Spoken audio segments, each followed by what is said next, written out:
Alrighty, we are almost finished. Chapter 16, I will tell you just a little. So, last little bit was Uncle Henrik. Anne-Marie took the packet to Uncle Henrik and he said, "Run home now. Tell your mama not to worry. I will see you in the evening." He grinned at her suddenly and said, "They took my bread, huh? I hope they choke on it." So, chapter 16, I will tell you just a little. "Poor Blossom," Uncle Henrik said, laughing after dinner that evening. "It was bad enough that your mother was going to milk her after all these years of city life, but Anne-Marie to do it for the very first time. I'm surprised that Blossom didn't kick you." Mom laughed too. She sat in a comfortable chair that Uncle Henrik had moved from the living room and placed in a corner of the kitchen. Her leg, in a clean white cast all the way up to the knee, was on a footstool. Anne-Marie didn't mind their laughing. It had been funny. When she had arrived back at the farmhouse, she had run along the road to avoid the soldiers who might be in the woods. Now, carrying nothing, she was in no danger. Mama and Kirsty were gone. There was a note, hastily written from Mama, that the doctor had taken her in his car to the hospital. They would be back soon. But the noise from Blossom, forgotten, unmilked, uncomfortable in the barn, had sent Anne-Marie warily out with the milk bucket. She had done her best trying to ignore Blossom's irritated snorts and tossing head, remembering how Uncle Henrik's hands had worked a firm, rhythmic pulling motion, and she had milked. "I could have done it," Kirsty announced. "You only have to pull and it squirts out. I could have done it easily." Anne-Marie rolled her eyes. "I'd like to see you try," she thought. "Is Ellen coming back?" Kirsty asked, forgetting about the cow for a moment. "She said she'd make a dress for my doll." "Anne-Marie and I will help you make the dress," Mama told her. "Ellen had to go with her parents. Wasn't that a nice surprise that the Rosens came home last night to get her?"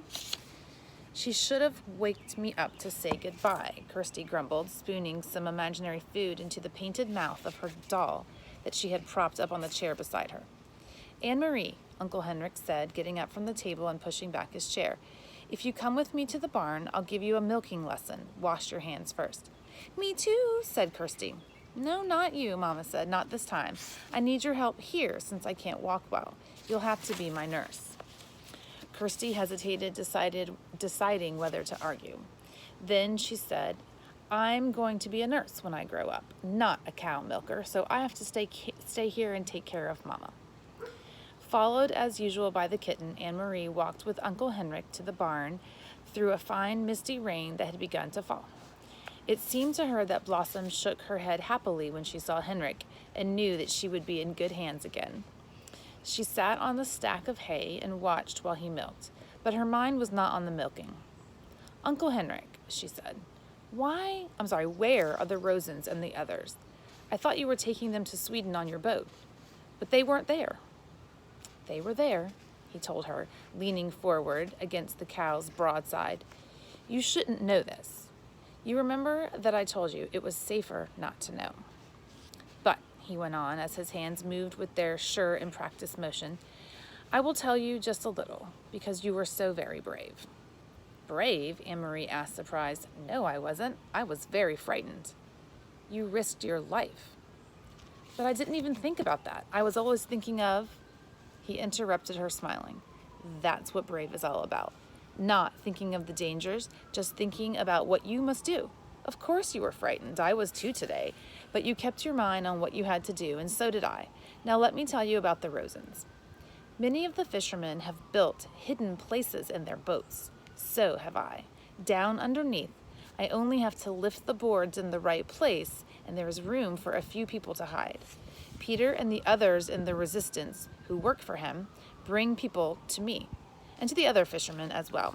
There are people who hide them along the way to, I don't know how to say this word, Gilleleje, Gilleleje. I don't know how to say that. Anne-Marie was startled. "Peter is in the Resistance? Of course I should have known. He brings Mama and Papa the secret newspaper, and he always seems to be on the move. I should have figured that out myself." "He is a very, very brave young man," Uncle Henrik said. "They all are." Anne-Marie frowned, remembering the boat that morning. "Were the Rosens and the others there underneath when I brought you the basket?"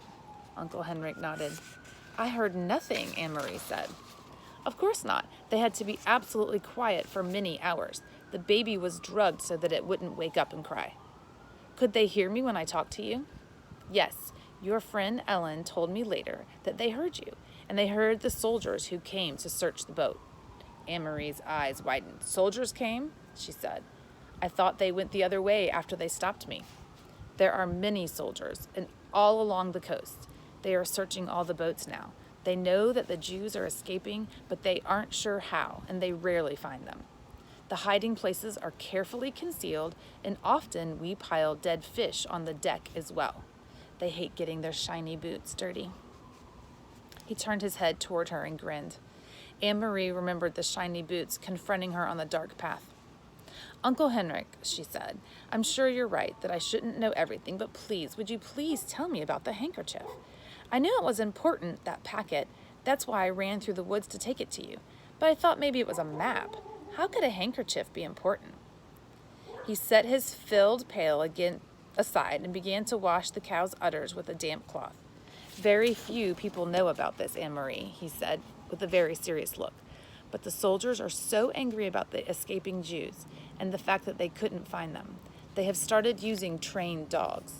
They have dogs? The ones who stopped me on the path. Uncle Henrik nodded. Yes, the dogs are trained to sniff about and find where the people are hidden. It happened just yesterday on 2 boats. Those darn dogs, they go right through the dead fish to a human scent. We were all very, very worried. We thought it meant the end of the escape to Sweden. It was Peter who took the problem to scientists and doctors. Some of the finest minds have worked night and day trying to find a solution. They have created a special drug. I don't know what it is, but it was in that handkerchief. It attracts the dogs, but then when they sniff it, it ruins their sense of smell. Imagine that. Anne-Marie remembered how the dogs had lunged at the handkerchief, smelled it, and then turned away. Now, thanks to Peter, we will each have a handkerchief, each boat captain. When the soldiers board our boats, they will simply pull the handkerchief out of their pockets. The Germans will probably think we all have bad colds. Then the dogs will sniff the handkerchief that we're holding, and then they can roam the boat and find nothing. They will smell nothing. Did they bring the dogs on your boat this morning? Yes, 20 minutes after you left. I was about to pull away from the dock when the soldiers appeared and told me to halt. They came aboard, searched, and found nothing, but then, of course, I had the handkerchief. If I had not had it, well, his voice trailed off, and he didn't finish his sentence. He didn't have to. If she had not found that packet where Mr. Rosen had dropped it, if she had not run through the woods, if the soldiers had taken her basket, if she had not reached the boat in time, all of these ifs whirled in Anne-Marie's head. They are safe in Sweden now? She asked. Are you sure? Uncle Henrik stood, patted the cow's head. I saw them get on shore. There were people waiting to take them to a shelter. They are quite safe now. Oh, where am I? But what if the Nazis invade Sweden? Will the Rosens have to run away again? That won't happen. For reasons of their own, the Nazis want Sweden to remain free. It's very complicated. Anne-Marie's thoughts turned to her friends hiding underneath the deck of the Ingborg. It must have been awful for them so many hours there, she murmured. Was it dark in the hiding place? It was dark and cold and very cramped, and Mrs. Rosen was seasick, even though we were not in the water very long. It's a very short distance, as you know. But they are courageous people, and none of that mattered when they stepped ashore. The air was fresh and cool in Sweden, and the wind was blowing, and the baby was beginning to wake, just as I said goodbye to them. I wonder if I'll ever see Anne-Marie again.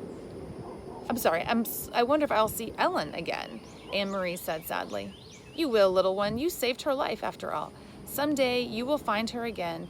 Someday the war will end. All wars do. Now then, he added, stretching, that was quite a milking lesson, wasn't it? Uncle Henrik, Anne-Marie shrieked and then began to laugh. Look, she pointed, the god of thunder has fallen into the milk pail. So the last chapter, which I will read to you tomorrow, is called All This Long Time. Will she see Ellen ever again? I don't know. Hope you have a good night.